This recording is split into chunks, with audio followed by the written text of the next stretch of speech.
Bienvenue dans le monde de Jack et Katie, deux amis qui découvrent la joie d'apprendre ensemble. Un homme âgé, calme et sage, est assis sur un banc à l'extérieur d'une grande école.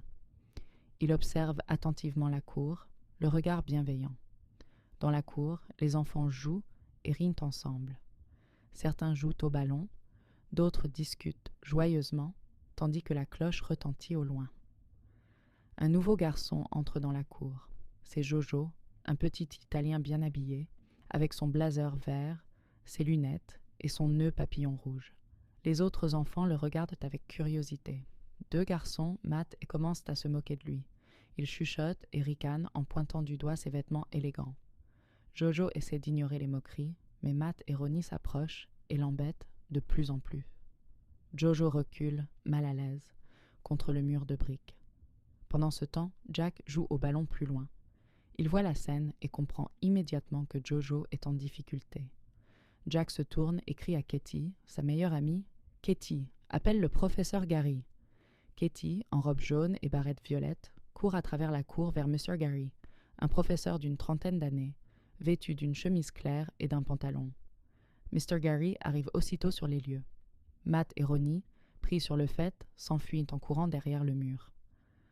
Mr. Gary s'accroupit devant Jojo, pose une main sur son épaule et lui parle doucement. Jojo retrouve le sourire, rassuré et reconnaissant. Quelques instants plus tard, Monsieur Gary retrouve Matt et Ronnie. Il les appelle par leurs prénoms et leur parle calmement de leurs actes.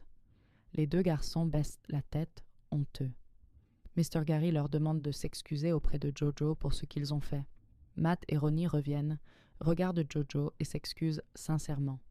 Jojo leur sourit, acceptant leurs excuses. Mr. Gary emmène ensuite les deux garçons dans la salle de classe vide pour qu'ils réfléchissent à leurs mauvaises actions.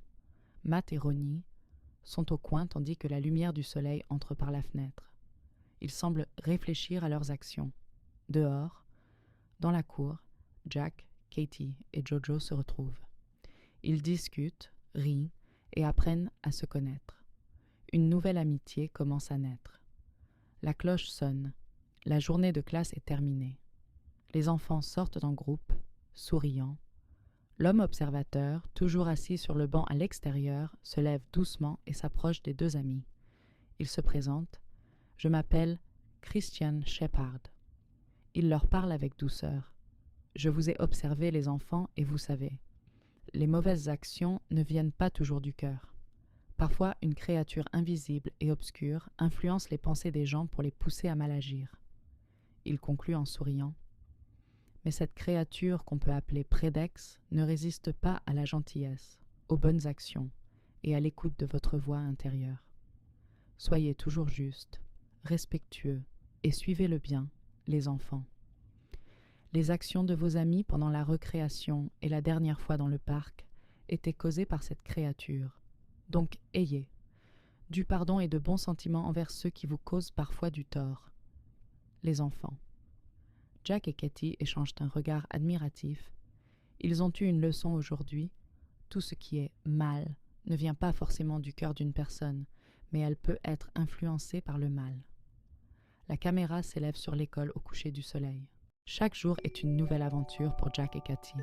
Ensemble, ils apprennent la gentillesse, le courage et l'amitié. Retrouve-les très bientôt pour une nouvelle histoire. Jack et Katie, ensemble, on apprend.